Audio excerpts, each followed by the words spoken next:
Hello, everyone, and welcome back. Nice to be back. Got a bit of echo here. Better fix that. Okay, hello, everyone.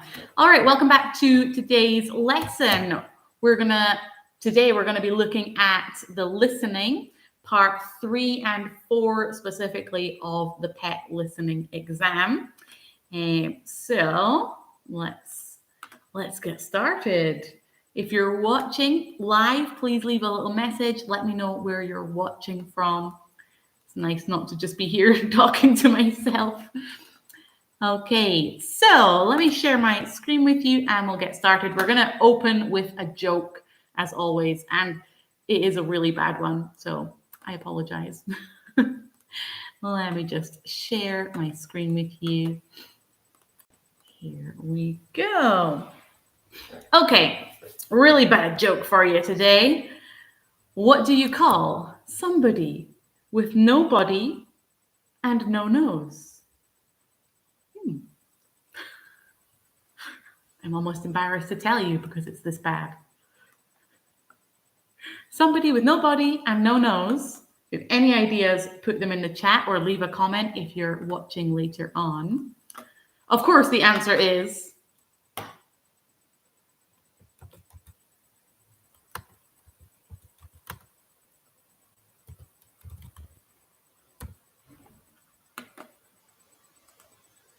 no one knows or nobody knows. Sorry, nobody knows. Get it? Because he has no body and no nose. Yes, really bad. I apologize. Anyway, excuse me. Let's get started with the session for today. So, zoom, on we go. Right, a quick overview of the listening exam, just in case you've missed any of our previous sessions. And this is what we are preparing for. Okay, we've had 2 sessions already looking at part 1 and part 2. And today is our final session looking at part 3 and part 4 together. All right, so part 1, we looked at it and it is multiple choice with images. We have to choose A, B, or C. Part 2, again, is multiple choice, but no images, and instead short conversations, like a separate conversation for each question. And today we've got part 3, which is a gap fill activity, and part 4, which is a multiple choice based on an interview. So like a more extended text or audio. So these 2 parts, part 3 and part 4, are a little different compared to part 1 and 2. And we'll look at some examples, and I'm going to give you some of my top tips, really. So for part 3, typically you're listening to a person talking about an experience or about a holiday, and you need to listen out for specific information. Okay, now this information, it can be 1 or 2 words, no more. Okay, so no big phrases. 1 or 2 words, a number, a time, or a date. Okay, so that immediately narrows down our options a little bit. And there are also some sort of types of question and types of answer that often repeat throughout exams. So we'll look at that in a moment. Then for part 4, like I said, multiple choice interview. Part 4, I would say, in my opinion, is the most difficult part of the listening exam, because it is a more extended audio. Okay, you don't really get a break between questions. You have a little bit less time to think, a little less time to read and prepare yourself. So for that reason, I would say it's more difficult, but there are some strategies and some things you can do to help you along.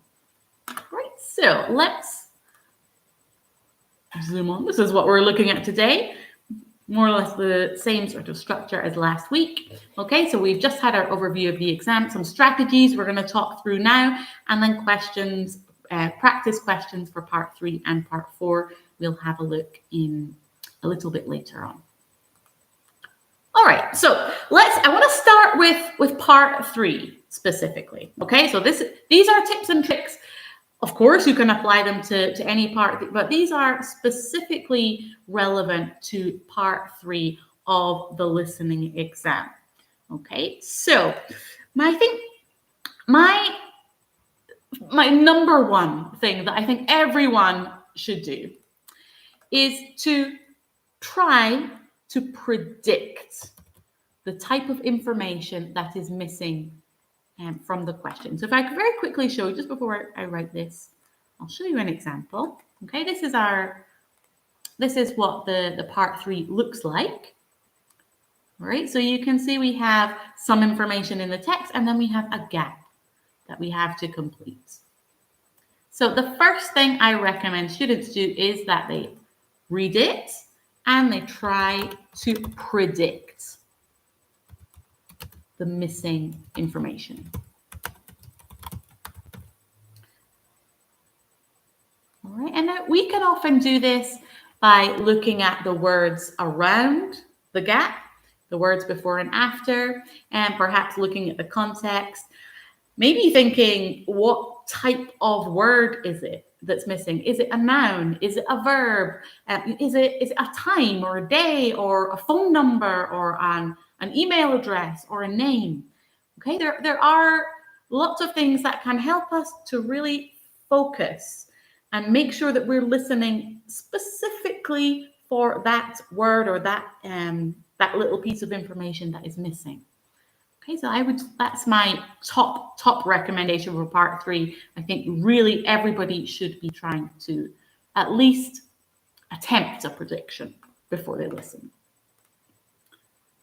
All right, my next tip for part 3 would be to pay attention to the linkers or connectors or connectives because these can often affect the meaning of the phrase. I'll give you an example. Let me just change the color of my text for an example. Let's go with red. So let's see. I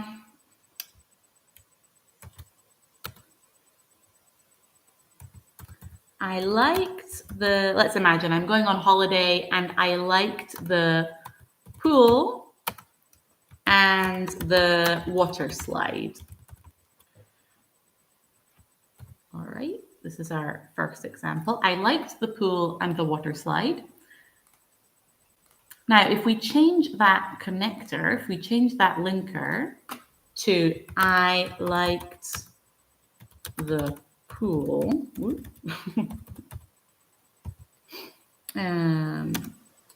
however, the water slide was broken. Okay, we can see, remove that this, however, indicates a contrast, and it indicates that we're going to give information that is directly in contrast to the previous information. Okay, so other examples of connectors that function like this might be although, what else? Although, however. We could also have additional information, like as well as, in addition to. These could all be, present in this part of the exam. Let me just take note of these. Okay, so we've got unfortunately is another good one. Unfortunately introduces a disappointing or a more negative idea. So we've got unfortunately, although, however, but, of course, but, so, and we assume that we're able to use these and understand them. In addition, and as well as. All right, these are just some examples to be just to be on the lookout for, listening and ready, because they can change the meaning of the phrases slightly. Okay, my other point that I think is important for part 3 is make sure that you are confident using the alphabets. Okay, so know the alphabets. Now, this is because in part 3, there is almost always a question that is something like, it's like usually an email address or a website address or the name of a street. And the speaker will give the information and then say, oh, let me spell that for you. My name is Fiona, Fiona. So in that case, it's really, really important that you pay attention and are able to take note of the individual letters and that word is spelled correctly.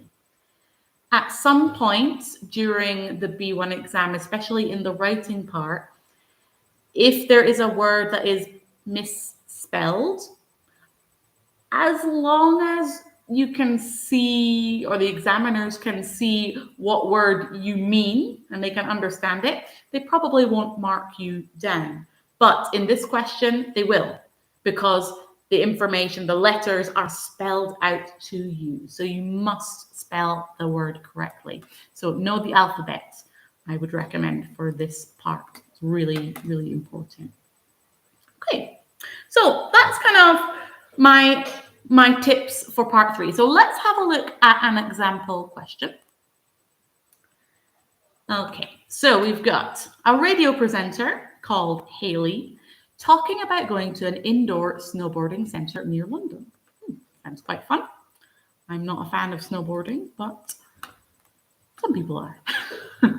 Okay, so first of all, let's have a look at this task and we're going to try and predict what information is missing from each space. Okay, I haven't listened to this audio, so I don't know the correct options, but I think we could take a good guess and at least maybe try to decide what kind of information is missing from each space. So let's start with number 14. Now where's my text tool? There we go. Let's get a nice fun color. Let's go with red. Okay, so number 14. The hill at the snowboarding centre near London is meters long.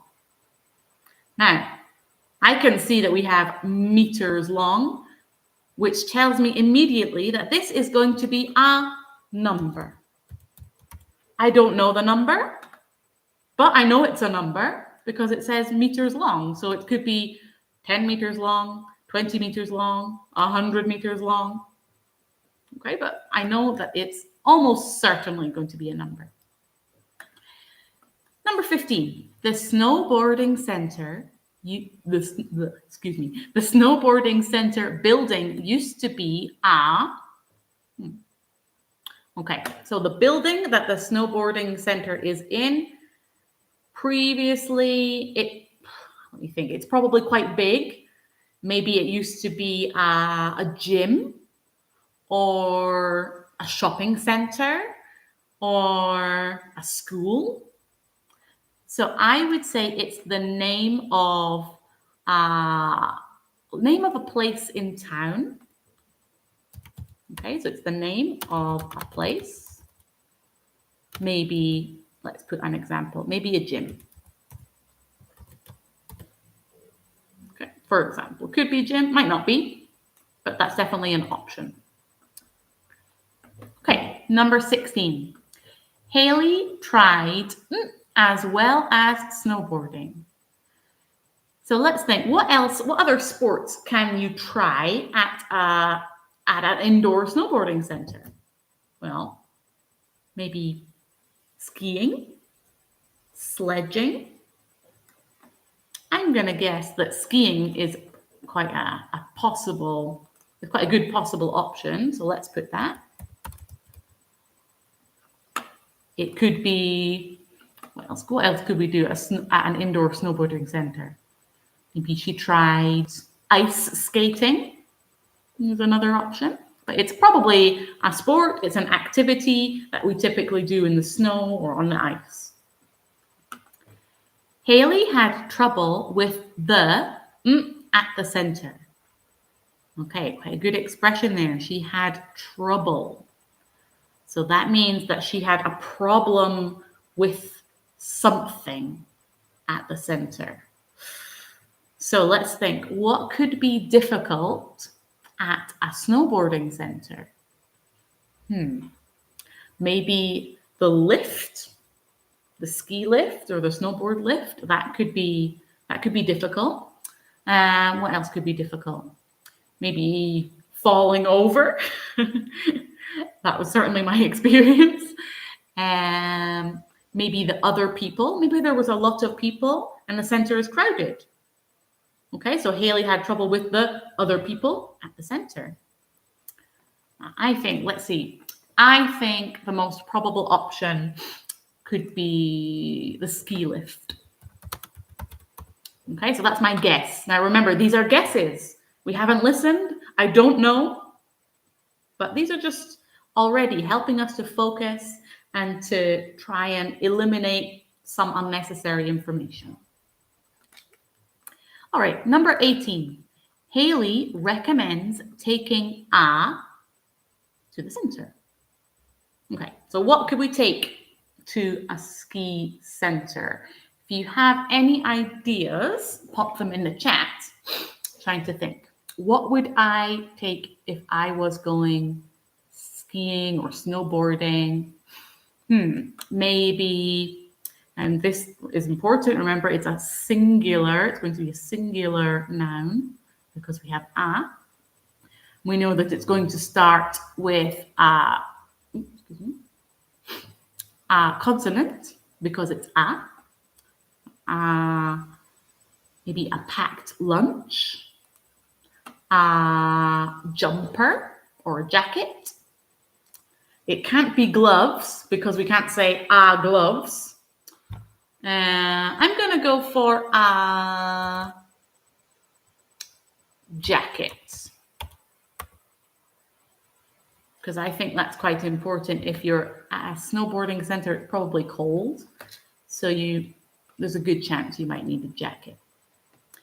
All right, and then finally, onto the last question. I can see immediately that this is a website. All right, now I'm not going to try and guess the name of the website, but I know that this question is probably going to be spelled out to us letter by letter. So I'm going to be listening for this word spelled letter by letter. Okay. So now that we have some ideas, we've looked at some predictions, let's listen to the audio and see if we can find the correct answers. Okay, now if you are able to follow along at home, that would be great. Feel free to put your answers in the chat if you would like to, or just take note of them on a little piece of paper. All practice is good practice. But let's listen together. I'm just going to stop sharing for a second to make sure that my audio is working. So excuse me. Yeah, should be good. Whoa, back out of the void. All right, so let me pop this audio on and we'll listen together.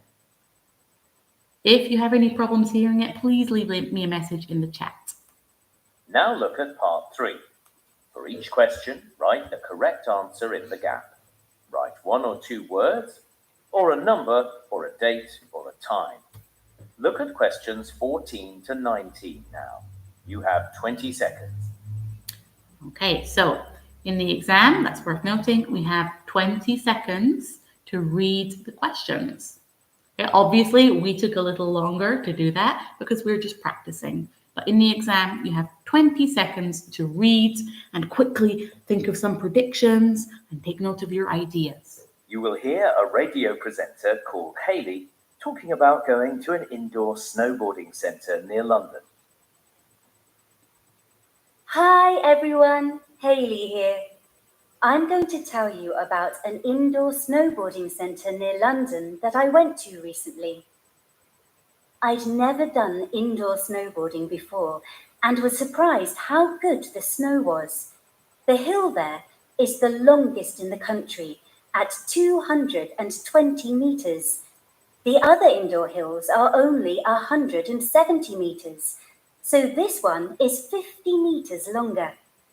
Obviously, you need a huge building to have something that big inside, which is why indoor snowboarding centres are often set up in old farm buildings. The one I went to was once a factory though, but I'm not sure what was made there. There were plenty of other sports to do at the centre as well as snowboarding. There's skiing, of course, which I'm planning to do next time, and climbing walls for people of all ages and experience. I got to the top of the one I went on, so was really pleased with myself. A skateboarding area is opening in a few months too. My visit wasn't completely without its problems though. Usually, I have no difficulties using the lifts at outdoor ski resorts, but the ones at the indoor centre were very different, and it took me a while to get used to them. The boots I used were fine though, as was the snowboard. The entrance fee includes any extra clothing you'll need, so there's no need to take a big coat. And the centre has a few shops and a really nice cafe. The food's very expensive though, so unless you want to spend a lot of money, bring a picnic with you. If you want to find out more, the centre has a great website. The address is www.excordic.com. I'll spell that for you. It's exkordic.com.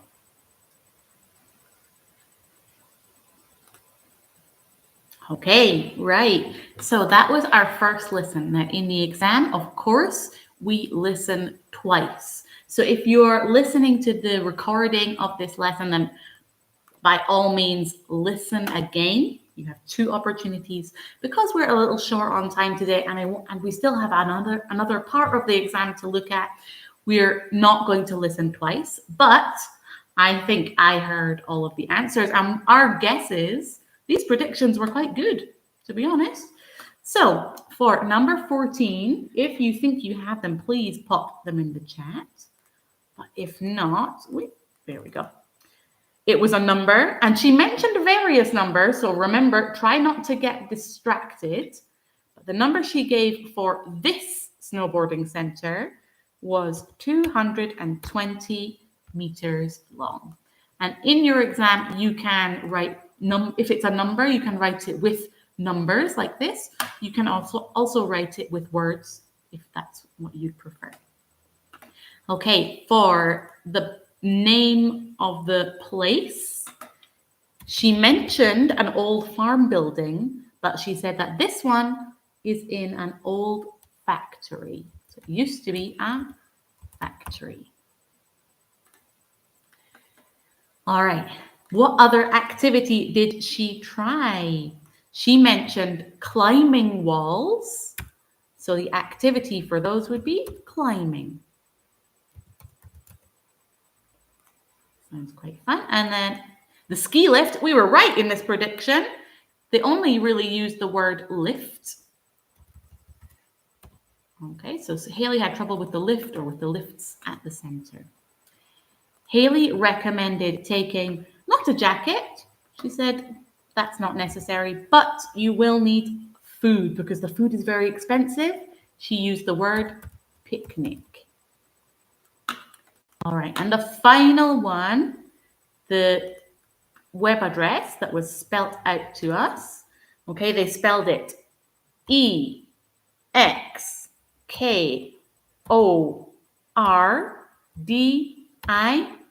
Excordic.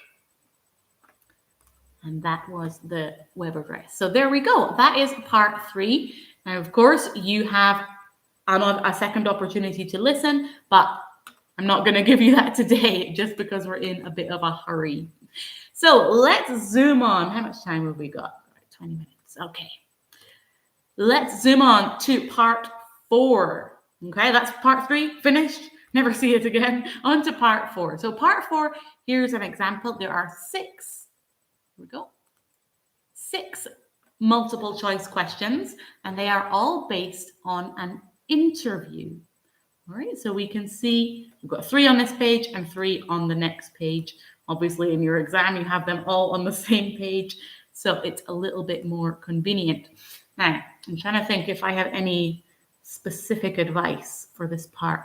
I think really the only thing would be to underline keywords. And this really applies to a lot of the reading exam and the listening exam and the reading exam. Underline keywords. And maybe also just to be aware of the time phrases or time expressions that are used. Because in this part of the test, they're often talking about opinions and attitudes and experiences, and these time expressions are used to give sequence to events. So those can be quite important, more than other parts, I would say.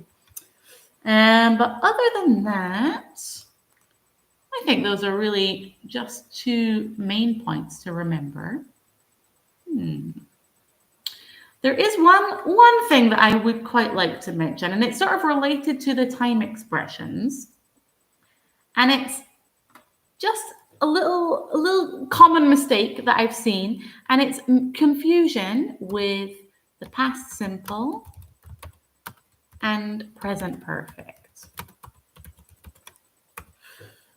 Okay, now these 2 verb tenses are used to describe past events usually, or past events continuing to the present, but there is a little difference, and I'm going to give you 2 sentences just to show the difference and help you see how this could pop up in this part of the exam. So let me see.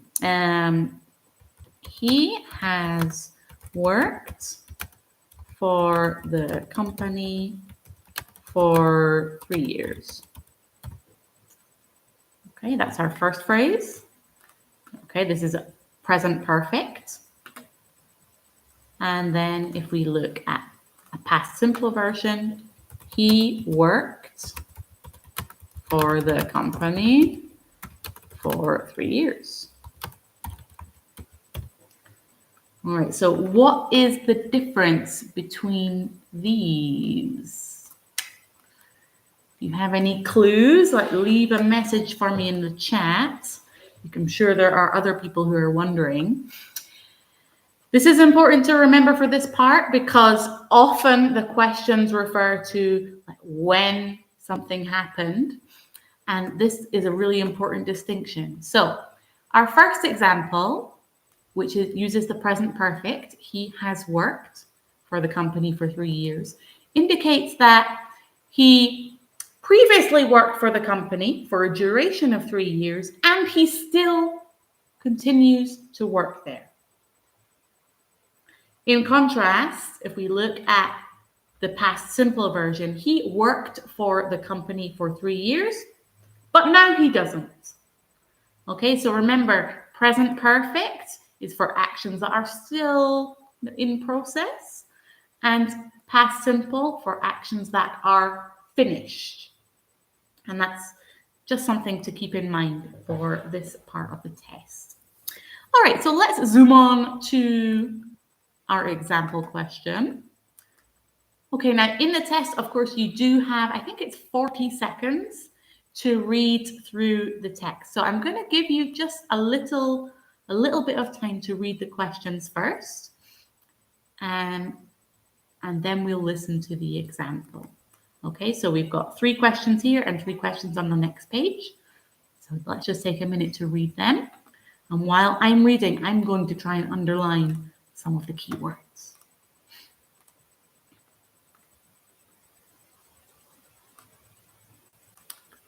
First story is probably important.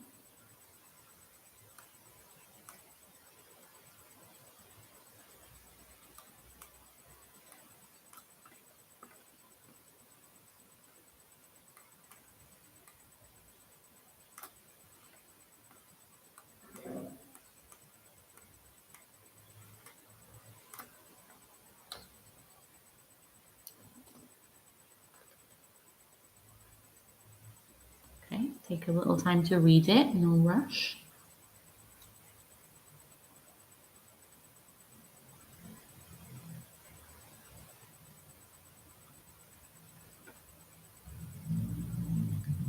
Okay, and now I'm just going to change to the next page so that we can read the next 3 questions, but we'll come back to this in a moment. Okay. Keywords. I'm looking for keywords.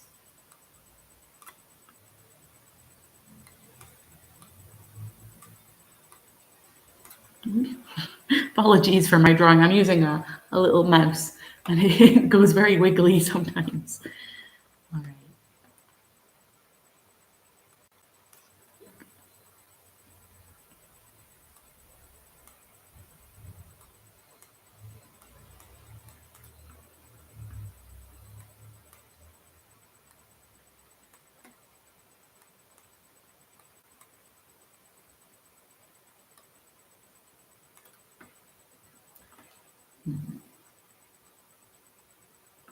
All right, so let's pop back to the beginning of this part.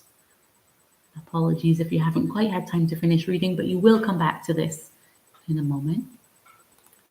So I've been looking at these keywords. So we've got the first question, we're listening for information about her first story, because I imagine that if she's an author, a writer, she's probably written multiple stories, but we're listening for her first story.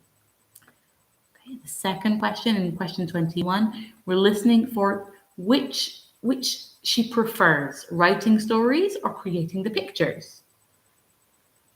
And then in question 22, we're listening for how she feels when her first book was published. Now she might mention other books, but we're listening for her first book. And then here we have the key vocabulary points. She felt worried, she felt unsure, or she felt disappointed. Now, one thing to remember about this part is that the audio does follow the sequence of the questions. So here we have 6 questions. We can see 3 here and 3 on the next page. Each of the question more or less corresponds to one of the questions asked by the interviewer. So this, for example, this will be one question, this will be the second question, and this will be the third question. So that does help us to narrow down our text a little bit, narrow down what we're listening for. Okay, so let's zoom on and let's listen to this part. Now, we'll see how we go for time. We might just listen once. Of course, in your exam, you can listen 2 times. You get 2 opportunities. We'll see how time goes for today. Okay, let's listen. Now look at part 4. For each question, choose the correct answer. Look at questions 20 to 25 now. You have 45 seconds. I'm going to zoom on. Because we've already had time to read, I'm not going to give you those 45 seconds. Sorry. Oops. Oh, thank you, Adblock. There we go. Don't need you. You will hear an interview with an author called Paula, who writes children's books and also creates the pictures for them. Welcome to the show, Paula. You've published several books, but how did you first start writing? I went away one summer with my family when I was 6. I was sitting on the beach and suddenly had an idea for a story about a girl who was in hospital and discovered she had special powers. Luckily, I had some paper with me, so I wrote it down. It wasn't great, but my teacher liked it enough to read it out to the class. You create the pictures as well as the stories. Which do you prefer? The drawings have to match the story very closely, so I can't just draw what I want, but I can really use my imagination when it comes to the writing. It can take a surprising amount of time because I change things I've written so much. It's not as relaxing as drawing, but it's far more satisfying. How did you feel when your first book was published? I knew the book was as good as some I'd read when I was a child, so I thought it had a reasonable chance of becoming popular. I'd made so many improvements, I couldn't think how else to make it any better. When I saw the finished product, though, the colours in the pictures weren't right, which I wasn't happy about. What is your favourite kind of story? I don't think kids are into stories that focus too much on what the main people are like, and they aren't too interested in where everything takes place. They just want lots of things to happen, which is what makes it interesting. I'm like that too, which is probably why I ended up writing books for kids and not adults. What's your latest book about? The last one was about a boy and the adventures he has with some unusual friends when his family moved to a new town. So I wanted to have a female hero this time. She goes on a long journey and she keeps having to choose which direction to go in. She never knows which one is best, so it isn't always easy. What advice would you give anyone who wants to become a writer? Ask everyone you know whose opinion you trust to look at your writing and comment on it. It'll really help you improve. Many people do creative writing degrees, but very few of them end up becoming authors. It's good to read books that are similar to what you want to create, but reading lots can prevent you developing your own style. Thanks, Paula. Okay. All right. Now, of course, ready for the second listen. So if you're watching not live, feel free to go back and listen again. Now's your chance. Okay, so let's have a look at some of the answers. Now, these first three, I think I'm quite confident about.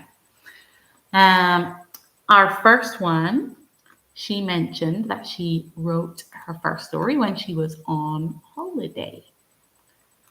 Well done if you managed to get that right. For question 21, she preferred writing stories to creating pictures because she said it's more creative. And then for question 22, she said Paula felt a little disappointed. She said the colors weren't quite how she expected. Okay.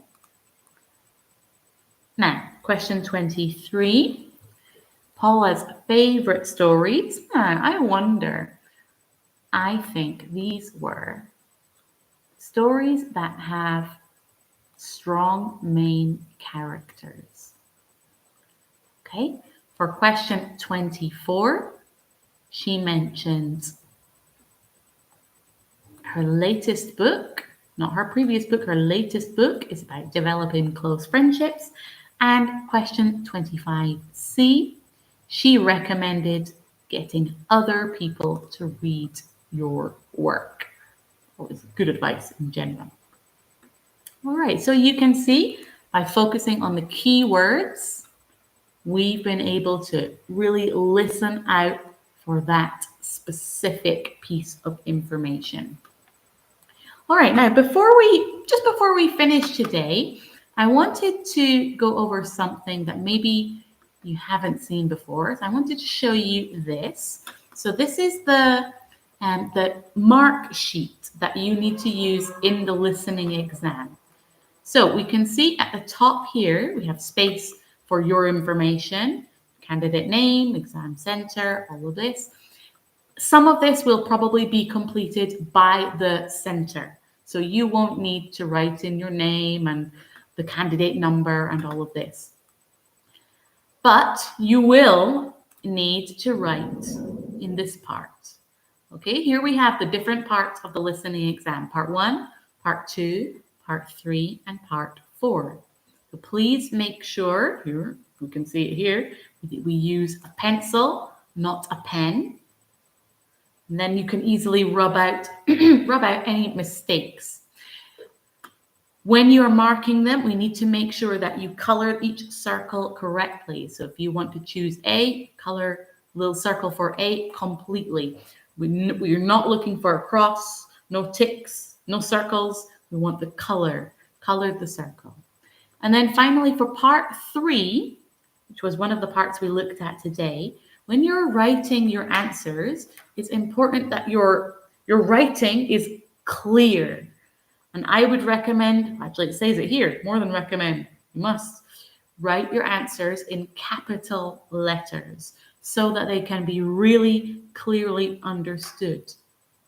Okay, these mark sheets can sometimes be read by a computer.